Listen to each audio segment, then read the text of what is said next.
बिस्मिल्लाहिर्रहमानिर्रहीम। अस्सलाम वालेकुम नाजरीन, JTV के साथ मैं हूँ कासिम जामी। सिलसिला मूव ऑन में एक दफ़ा फिर खुश आमदीद। नाजरीन, आज का हमारा मौजू है कि हमारी कोशिशें और कुदरत का निज़ाम।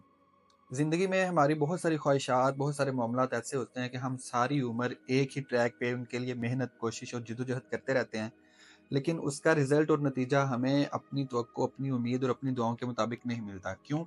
क्योंकि कुदरत ने, अल्लाह ताला की ज़ात ने हमारे लिए एक अलग से प्लान तरतीब दिया होता है। मैं अपना एक ज़ाती तजर्बा और मुशाहदा आपके साथ शेयर करता हूँ। कुछ अर्सा पहले बैरून मुल्क एक सफ़र पे था। गलती से ज़ुबान के मालूम ना होने की वजह से एक गलत बस पे मैं सवार हो गया और जिस जगह मुझे पहुँचना था मैं उस जगह ना पहुँच सका। लेकिन जहाँ पे मुझे बस लेके गई, वहाँ पे जाके वक्ती तौर पर मैं कुछ परेशान हुआ कि वक्त का ज़िया, एक दिन ज़ाया हो जाएगा और जिस जगह पे पहुँचना था वहाँ पे टाइम पे नहीं पहुँच सके। लेकिन वहाँ जाके मुझे जिन चीज़ों का सामना करना पड़ा, जो चीज़ें मुझे मिली, जो लोग मिले, वहाँ पे मुझे जो तजर्बात और मुशाहदात हासिल हुए, वो ऐसे थे, उनकी इतनी मेरी ज़िंदगी में बाद में अहमियत बढ़ी और वो मेरे लिए इतने अहम साबित हुए कि ज़िंदगी भर अगर मैं ये समझूं कि मुझे अगर उस गलत बस पे बैठ के गलत जगह ना पहुंचना होता तो शायद मेरे हालात इससे मुख्तलिफ होते। तो बाज़ औक़ात अल्लाह ताला की ज़ात चाहती है कि आप एक गलत ट्रैक पे निकलें, आप एक गलत रास्ते का इंतखाब करें। वो सिर्फ़ इसलिए होता है कि आपको इस चीज़ का एहसास और अंदाज़ा हो कि अल्लाह तबारक व तआला की ज़ात आपके लिए क्या चाहती है, उसने आपके लिए क्या चीज़ तैयार कर रखी है, वो आपको क्या सिखाना चाहती है, वो आपको क्या दिखाना चाहती है, वो आपके इल्म में, आपके तजर्बे में, आपके मुशाहदे में क्या नई चीज़ ऐड करना चाहती है। तो इन सारी चीज़ों को अपनी जद्दोजहद, अपनी तरफ से कोशिश और दुआ के बाद अगर अल्लाह तबारक व तआला की ज़ात के सुपुर्द कर दिया जाए, तो ज़िंदगी में जो इत्मीनान और सुकून है वो बहुत हद तक हासिल हो सकता है। बात करने का मतलब ये है कि ज़िंदगी में आपका एक प्लान होता है, सारे लोगों के प्लान होते हैं कि इन मामलात में, स्टडी के मामलात में हम अपना ये करियर मुंतखब करेंगे, इस वक़्त शादी करेंगे, इतने बच्चे होंगे। बाज़ औक़ात दूसरे लोगों से, अपने रिश्तेदारों से कंपैरिज़न करते हुए एक चीज़ ये एहसास हमें दिलाती है कि फ़लाँ जेठ, भाभी, भाई-बहन, उनके मुकाबले में हम अच्छा घर, अपना एक प्लॉट वग़ैरह उनसे ज़्यादा लेंगे, उनसे बड़ी गाड़ी लेंगे। तो ये इंसानी नफ्सियात के मुताबिक सारी चीज़ें सारे लोगों में चलती रहती हैं और सारे एक ही दायरे में उसी तरह सफ़र करते रहते हैं। मसलन आप किसी होटल से बाहर निकले हैं और होटल से बाहर निकलते साथ ही जिस तरफ गाड़ी जा रही है, आप उसी तरफ बैठ के अपने एक जारी जो सफ़र आपके ज़हन में आता है, आप उसको जारी रखते हैं। लेकिन आपको किस गाड़ी पे बैठना था, सड़क क्रॉस करके दूसरी तरफ आपको जाना था, आप उस चीज़ का एहसास और इदराक इस वजह से नहीं कर पाते क्योंकि आप एक नॉर्मल रूटीन में, एक जिस तरह हमने पहले बात की कि एक ऑटो पायलट मोड में हम अपनी पूरी ज़िंदगी का सफ़र तय कर रहे होते हैं। हमारी ज़िंदगी में अपने लिए, अपने अहबाब के लिए, अपने दोस्तों के लिए, अपने रिश्तेदारों के लिए कुछ बड़े मकासद और प्लान्स नहीं होते। आपके साथ अगर ज़िंदगी में इस तरह का कोई वाक़या हुआ है तो कोई ये बुरी चीज़ नहीं है। आपको कुदरत ने एक नया और मुनफ़रिद तजर्बा सिखाना था। आपको एक नए हालात से रोशनास और उससे तारुफ़ करवाना था। यानी ये वो तजर्बा है जो हर एक नहीं करता। ये वो मंज़र है जो हर एक नहीं देखता। मसलन हम अपनी ज़िंदगी की कहानी को देख लें। हम कहते हैं कि हमारे साथ जो हुआ वो दूसरों के साथ नहीं हुआ। हमें जितनी मुसीबतें, गम, तकलीफ़ें पहुँची वो दूसरों को नहीं पहुँची। तो यही तो सारी बात है कि अल्लाह तबारक व तआला की ज़ात ने हर इंसान को मुख्तलिफ बनाया हुआ है। मैं अक्सर ये बात करता हूँ, आपके बहन-भाई, आपके अज़ीज़ व अक़रीबा, आपके कज़न्स, आपके दोस्त, कोई से ज़िंदगी में 2 इंसान भी मुझे ऐसे ला के दिखा दें कि जो बिल्कुल अपने मिज़ाज, अपनी सोच, अपने नज़रियात, अपनी शक्ल, हत्ता कि जो फिंगरप्रिंट्स हैं, उन मामले में भी एक हों, नहीं। अल्लाह तबारक व तआला की ज़ात ने हर एक को दूसरे से मुख्तलिफ पैदा किया है। यानी आपके साथ ज़िंदगी में जो होता है, वो बहुत बाज़ औक़ात चिड़चिड़ा कर देने वाला होता है, लेकिन वो मुख्तलिफ होता है और आपके लिए एक नया तजुर्बा होता है। और ज़िंदगी में ये एक बात भी लाज़मन सीख लेनी चाहिए कि आप जितनी मर्ज़ी तरतीब में अपने प्लान्स, अपने निज़ाम बना लें, लेकिन कुदरत ने आपके लिए, आपकी ज़िंदगी के मुतालिक, आपके हालात के मुतालिक अलग से एक प्लान लाज़मन बना के रखा होता है। फिर यहाँ पे सवाल ये पैदा होता है कि ऐसे में हमारी कोशिश और हमारी दुआओं का क्या फ़ायदा? याद रखें, ये दोनों चीज़ें बराबर करना होती हैं, कोशिश भी और दुआ भी।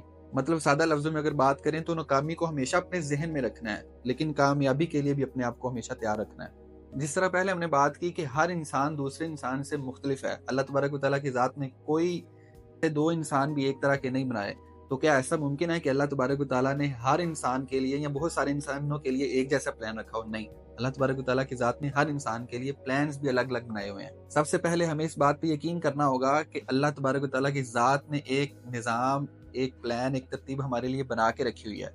ہمیں صرف درست وقت کا انتظار کرنا ہے. آپ کی شادی کب ہوگی، آپ کے بچے کب ہوں گے، آپ نے جاب کہاں پہ کرنی ہے، آپ کی زندگی کے مستقبل کے معاملات میں آپ کہاں پہ کیا کیا اچیومنٹس کریں گے، یہ ساری وہ چیزیں ہیں جو آپ نے اللہ تبارک و تعالیٰ کی ذات پہ یقین کرتے ہوئے چھوڑنی ہے. اور یقین ایک ایسی انویسٹمنٹ ہے اللہ تبارک و تعالیٰ کی ذات کے ساتھ جو آپ کو اس کے ریٹرن میں بہت زیادہ کامیابیوں، بہت زیادہ اللہ تبارک و تعالیٰ کی طرف سے رحمتوں اور برکتوں کی طرف سے نوازا جاتا ہے. آپ نے اللہ تبارک و تعالیٰ کی ذات کے ساتھ ایک کلام کے ذریعے ہر روز اپنا کوئی بھی مسئلہ اللہ تبارک و تعالیٰ کے ساتھ ضرور شیئر کرنا ہے، ضرور بتانا ہے.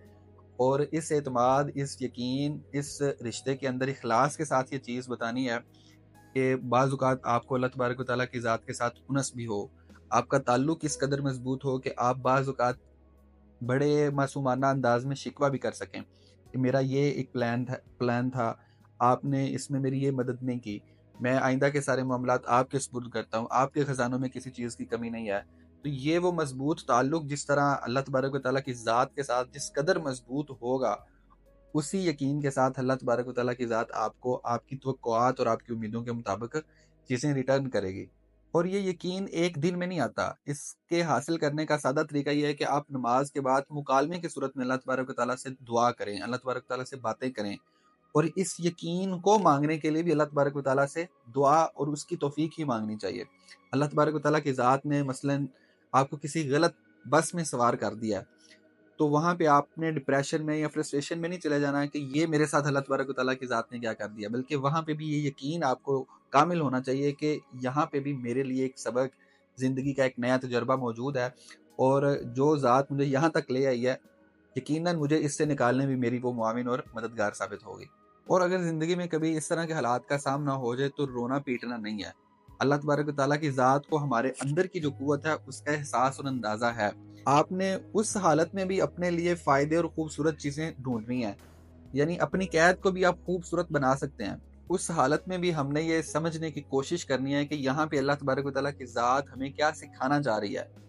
بہت سارے معاملات میں ہمیں صبر کرنا پڑتا ہے، بہت سارے معاملات میں ہمیں شکر کرنا پڑتا ہے. ایک اور بڑی انٹرسٹنگ بات یہاں پہ یہ سامنے رکھنی ہے کہ کسی بھی فیز سے، کسی بھی مشکل حالت سے جب آپ نے نکلنا ہے تو اس سے کچھ نیا سیکھ کے نکلنا ہے. اور اس نیا سیکھنے کے ساتھ ساتھ آپ کو اس سے جو سبق ملا اور آپ کی اگر اس میں کوئی غلطی تھی تو اس کی وجہ کو جانے بغیر آپ نے اس سے نہیں نکلنا. کیونکہ جب ہم اس وجہ کو تلاش کریں گے تو ہم اپنے آپ کو تلاش کریں گے. بعض اوقات انسان اس طرح کی کنڈیشن میں، اس طرح کے معاملات میں ہوتا ہے کہ وہ اپنے آپ کو تلاش نہیں کر سکتا. جب بہت زیادہ خوشیاں ہوں تو انسان اپنے آپ کو تلاش نہیں کر پاتا. یہ غم ہی ہوتے ہیں جو ہمیں اپنی ذات سے ملاتے ہیں.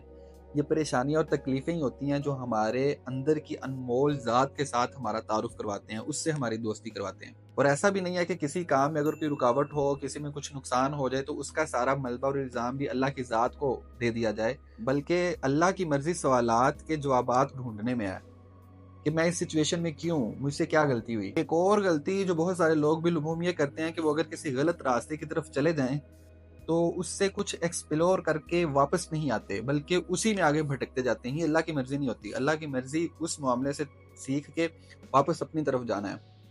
شوق اپنی جگہ اور ذمہ داری اپنی جگہ. آپ نے بھٹکنا نہیں ہے، آپ نے اپنے کام کی طرف واپس آنا ہے، لیکن اس غلط راستے سے کچھ سیکھ کے. آج کے سوالات: کوئی ایسا پلان جو آپ نے طویل عرصے سے بنا رکھا ہو لیکن وہ پورا نہ ہو سکا ہو؟ آپ اس پلان کے اب تک پورا نہ ہونے کا ذمہ دار کس کو ٹھہراتے ہیں؟ آپ اپنے رشتوں اور تعلقات میں کس شے کی کمی محسوس کرتے ہیں؟ اور آخری سوال: اپنے زندگی میں موجود 3 ایسی نعمتوں کے بارے میں بتائیں جو آپ کو حاصل ہیں لیکن آپ کے دوستوں یا کولیگز کے پاس نہیں ہیں.